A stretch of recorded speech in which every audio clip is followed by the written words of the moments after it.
నమస్కారం అండి. నేను doctor Pradeep Vajja, MD physician, Bhaskar hospital Shapur గండిమైసంలో చేస్తున్నాను. ఈరోజు వెరీ ఇంపార్టెంట్ టాపిక్ అండి. ఇప్పుడు బాగా ఎక్కువ ఉన్న టాపిక్, అంటే ఎక్కువ మందికి ఈ ప్రాబ్లం ఫేస్ చేస్తున్నారు.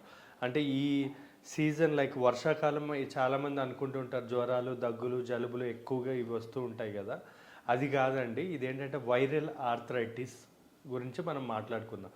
ఈ వైరల్ ఆర్థరైటిస్ అసలు ఎందుకు వస్తుంది, అసలు ఈసారి ఎందుకు బాగా, అంటే ఏ సంవత్సరం లేనట్టు ఈసారి మాత్రం ఈ వైరల్ ఆర్థరైటిస్ బాగా పెరిగిపోయింది.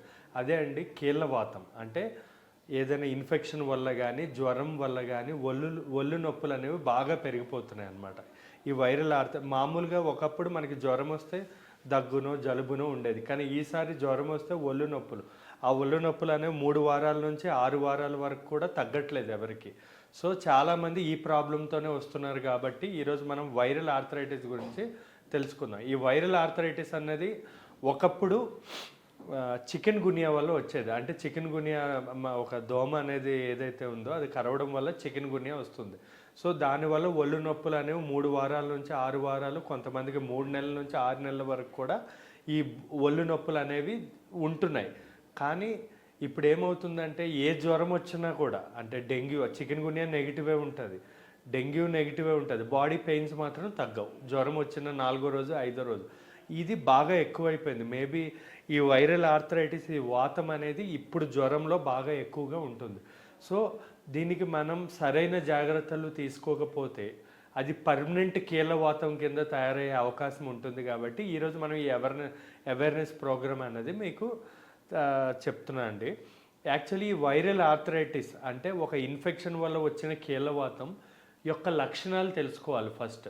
ఇది మెయిన్గా ఆడవాళ్ళు ఎక్కువగా 35 సంవత్సరాలు దాటిన వాళ్ళలో వస్తుంది.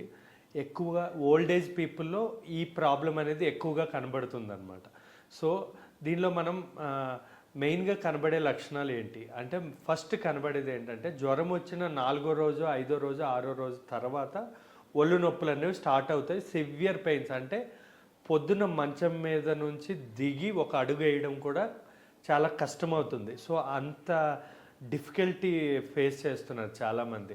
దీన్నే మనం మార్నింగ్ స్టిఫ్నెస్ అంటాం. అంటే పొద్దున్న లేచిన వెంటనే ఒళ్ళు నొప్పులు సివియర్ ఉంటాయి, మెల్లగా పనులు చేసుకుంటుంటే నార్మల్ అవుతుంది. మార్నింగ్ స్టిఫ్నెస్ అనేది బాగా ఎక్కువగా ఉంటుంది. మెయిన్గా చిన్న జాయింట్స్ ఫస్ట్ ఎఫెక్ట్ అవుతున్నాయి. అంటే ఈ చేతి వేళ్ళు కానీ, కాళ్ళ వేవులు కానీ, మడములు అంటాం కదా, చేతి మడములు కానీ, కాళ్ళ మడములు కానీ ఫస్ట్ ఎఫెక్ట్ అవుతాయి.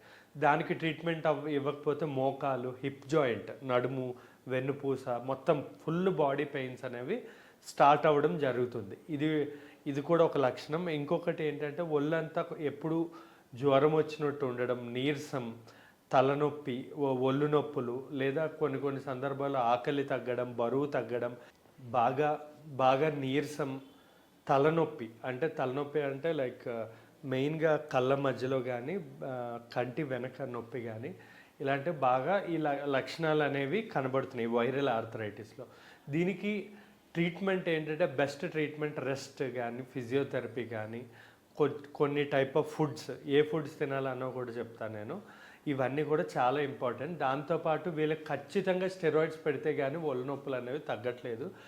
కొన్ని సందర్భాల్లో సల్ఫాసాలజైన్స్ కానీ, హెచ్సిక్యూఎస్ అంటాం, ఇలాంటి ట్యాబ్లెట్స్, పెయిన్ కిల్లర్స్, ఇవన్నీ పెట్టుకుంటే కానీ పెయిన్స్ అనేవి ఒక 2 వీక్స్ మినిమం పడుతుంది.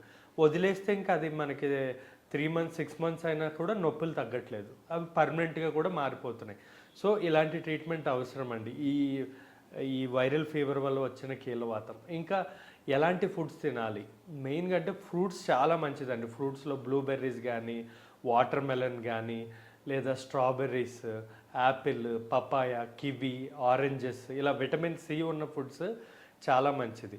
గ్రీన్ వెజిటబుల్స్ అంటే నాన్ వెజ్లో రెడ్ మీట్, అంటే మాంసాహారాలు, దుంపకూరలో కాకుండా గ్రీన్ వెజిటబుల్స్ లైక్ సలాడ్స్ తీసుకుంటాం కదా, సలాడ్స్ కానీ, బ్రోకలీ కానీ, లేదా చిన్న టొమాటోస్ ఉంటాయి కదా, పెద్ద టొమాటోస్ కాదు, చిన్న టొమాటోస్, గార్లిక్, జింజర్, ఇవన్నీ యాంటీ ఇన్ఫ్లమేటరీ, అంటే వాపు కణాలు తగ్గించే గుణాలు ఉంటాయి కాబట్టి ఇవి చాలా మంచిది. ఇంకా ఫిష్ కూడా చాలా మంచిది, ఎందుకంటే ఫిష్లో ఒమేగా 3 ఫ్యాటీ యాసిడ్స్ ఉంటాయి కాబట్టి. లేదా వేడి పాలల్లో ప్రతిరోజు టర్మరిక్ కానీ, లేదా వేడి నీళ్ళల్లో ఒక నిమ్మకాయ, ఒక 2-3 స్పూన్ల తేనె వేసుకొని తాగడం, ఇవన్నీ యాంటీ ఇన్ఫ్లమేటరీ యాక్టివిటీస్ ఉంటాయి. ఇంకా గ్రీన్ టీ, లెమన్ టీ ఇలాంటివి కూడా వీటి వల్ల మనకి బాడీ పెయిన్స్ కానీ బాడీలో వాపు కణాలు అనేవి తగ్గే అవకాశాలు ఉంటాయండి. సో ఈ వర్షాకాలం చాలా జాగ్రత్తగా ఉండండి ఈ ఈ యొక్క కీలవాతంతో, ఎందుకంటే చలికాలం కూడా ఇవి ఎక్కువయ్యే అవకాశాలు ఉంటాయి. సో చాలా జాగ్రత్తగా ఉండండి. వచ్చిన వెంటనే డాక్టర్ దగ్గరికి వెళ్ళి మాత్రం 100% చూపించుకోండి. Thank you.